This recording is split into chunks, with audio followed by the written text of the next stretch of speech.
Moving on to some more cons related to teletherapy, it's important to note that there is limited evidence proving its effectiveness. In 2022, Ferguson and colleagues mentioned that child outcomes are varied.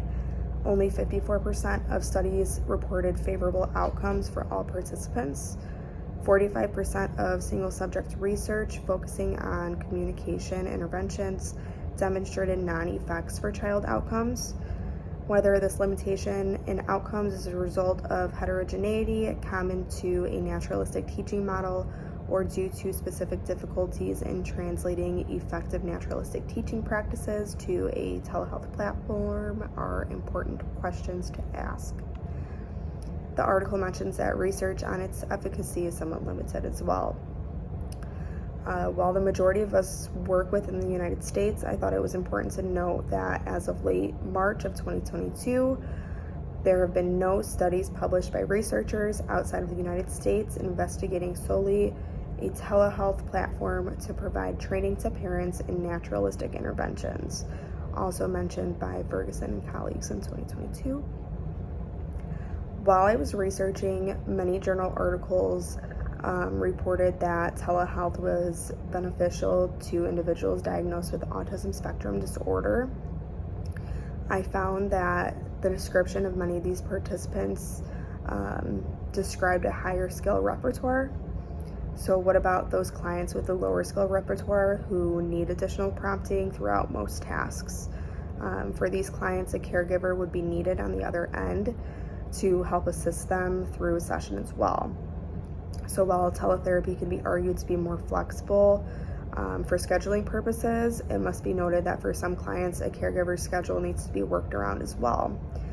This decreases flexibility within the idea of teletherapy, as some caregivers would no longer be just dropping their child off and become available during that session time to complete other errands. Instead, they might need to be present with them throughout session. Maladaptive behaviors are often present for individuals with special needs as well. Such problem behaviors could be difficult to intervene on, though necessary, as they could cause harm to oneself or others. For example, if a client were to engage in a severe magnitude of self-injurious behavior in which a reactive treatment strategy is necessary for safety, it might be difficult to do this via teletherapy, even if there is a caregiver on the other end assisting the client. Aggression can also range in magnitude, in which many times more than one practitioner is needed if that magnitude is high enough to efficiently protect themselves and others.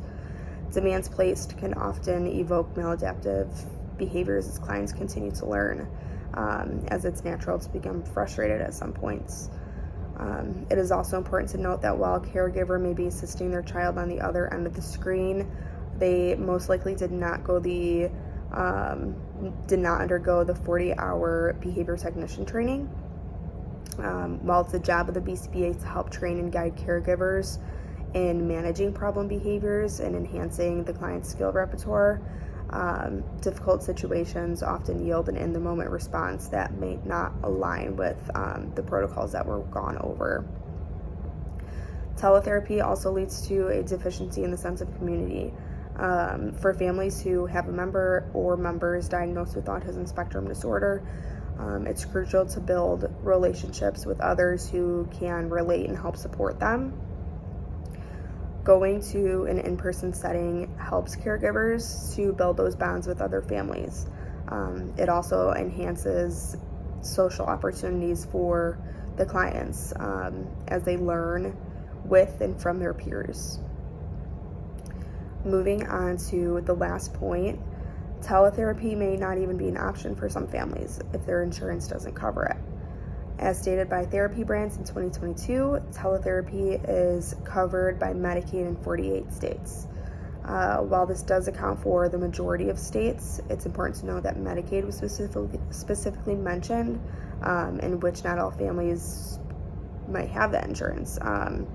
Only 32 out of 50 states have some kind of private payer policy in order, also mentioned by Therapy Brands.